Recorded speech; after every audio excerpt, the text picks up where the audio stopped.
بسم اللہ الرحمن الرحیم۔ تمام دیکھنے اور سننے والوں کو ہماری طرف سے السلام علیکم۔ آپ دیکھ رہے ہیں میرا یوٹیوب چینل اور میں ہوں ساجد حسین۔ دوستو، کیا حال ہے آپ سب کا؟ اللہ تعالیٰ آپ کے لیے آسانیاں کرے، آپ کو خوش رکھے۔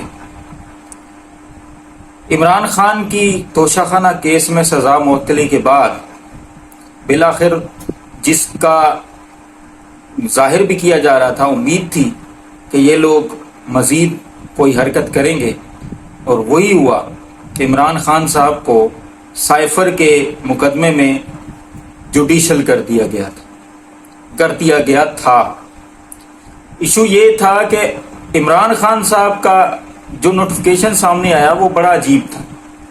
عمران خان صاحب کی طرف سے ریمانڈ کی استدعا کی گئی، عمران خان صاحب کے مخالفوں کی طرف سے FI میں ریمانڈ کی استدعا کی گئی، لیکن ریمانڈ کو مسترد کر کے ان کو جوڈیشل کر دیا گیا تھا 30 اگست تک۔ یعنی کہ یہ نوٹیفیکیشن کل سامنے آیا جس میں عمران خان صاحب کا ریمانڈ بھی مانگا گیا، اس کو مسترد بھی کیا گیا، پھر ان کو جوڈیشل کر دیا گیا 30 اگست تک۔ یہ حالت ہے۔ اس طرح کے کام کب ہوتے ہیں؟ بوکھلاہٹ کے اندر، جب کسی کا خوف ہو، جب کوئی پیچھے سے دباؤ ڈال رہا ہو، یعنی خوف کے اندر اس طرح کے فیصلے ہوا کرتے ہیں، اور یہ فیصلے ہو رہے ہیں۔ جب سے یہ معاملہ ہوا رجیم چینج آپریشن کا، اور اس سے پہلے بھی ہم نے ایک چیز دیکھی کہ عمران خان اور یہ نظام آپس میں نہیں مل رہے۔ مطلب یہ نظام نواز شریف کا عادی تھا، بے نظیر کا عادی تھا، پھر نواز شریف کا عادی تھا، پھر بے نظیر کا عادی تھا۔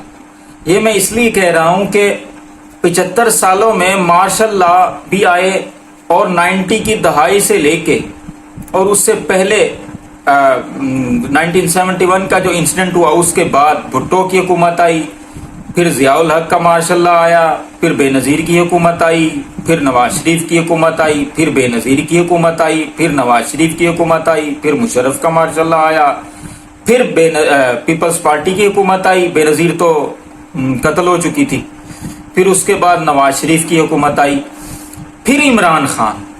اب عمران خان کی کوئی توقع بھی نہیں کر رہا تھا کہ یہ بھی بندہ آئے گا، حالانکہ 96 سے وہ سیاست میں آیا، لیکن وہ یہ سمجھتے تھے، یہ دونوں پارٹیز، نون لیگ اور پیپل پارٹی، کہ یہ بندہ اس میں اتنا دم خم نہیں ہے، یہ کرکٹ ہی کھیلے گا، سیاست تو اس کو آتی نہیں۔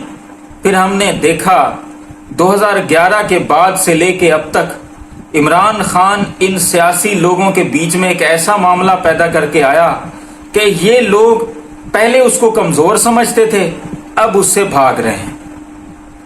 عمران خان اور یہ نظام، میں نے شروع میں ایک بات کی کہ یہ آپس میں نہیں مل رہے۔ اب یہ نظام تھا ڈیل کا عادی۔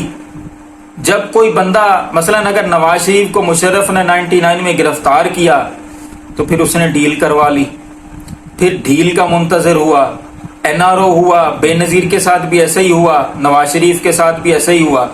میں ایک پروگرام سن رہا تھا جس میں مشرف صاحب یہ کہہ رہے تھے، یہ 2004-05 کی غالباً بات ہے، کہ اس میں وہ ایک ٹی وی انٹرویو میں کہہ رہے تھے کہ میں تو بے نظیر کو تو میں نے بھیجا ہی نہیں، یعنی کہ ان کے ساتھ NRO کی بات چل رہی تھی۔ جب بے نظیر کو NRO ملا تو مشرف کو پھر نواز شریف کو بھی NRO دینا پڑا، لیکن پھر مشرف خود سائڈ پہ ہو گیا۔ اب حالات اس طرح کے ہیں کہ یہ لوگ عمران خان صاحب سے بھی یہی توقع کر رہے ہیں کہ یہ بھی NRO لے۔ معاملہ یہ ہے کہ عمران خان صاحب ان کی سوچ سے زیادہ ان کو الٹا پڑ رہا ہے۔ یعنی کہ عمران خان صاحب کے بارے میں یہ سوچا گیا تھا کہ ہم ان کو جیل میں رکھیں گے، یہ ٹوٹ جائے گا، شہزادوں کی زندگی بسر کرتا رہا ہے۔ ان کو یہ نہیں پتا کہ وہ اپنی ہر تقریر میں ہر تقریر کا وہ اپنی آغاز اس بات سے کرتا ہے کہ اے اللہ، ہم تیری عبادت کرتے ہیں اور تجھی سے مدد مانگتے ہیں۔ اب یہ سارے فرعون زمینی خدا مل کر ایک حقیقی رب کے پکارنے والے کو کس طرح ڈیمیج کر سکتے ہیں؟ یہ میرے ایمان کی بات ہے۔ میرا یہ ایمان کہتا ہے کہ جو بندہ اپنے رب کا نام لیتا ہے اور اپنے رب کو یاد کرتا ہے اور لا الہ کی بات کرتا ہے، بے شک ماضی اس کا کیسا ہی رہا ہو، اس سے کوئی سروکار نہیں. اللہ تعالیٰ کسی کو بھی ہدایت دے سکتا ہے، وہ جس کو چاہتا ہے ہدایت دیتا ہے.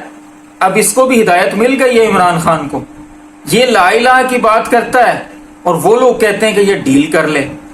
اب تو سامنے خبریں آ رہی ہیں کہ عمران خان صاحب کو آفر کی جا رہی ہیں کہ آپ ملک سے باہر چلے جائیں، پارٹی کسی اور کے حوالے کر دیں، سیاست چھوڑ دیں، ہم آپ کو چھوڑ دیتے ہیں.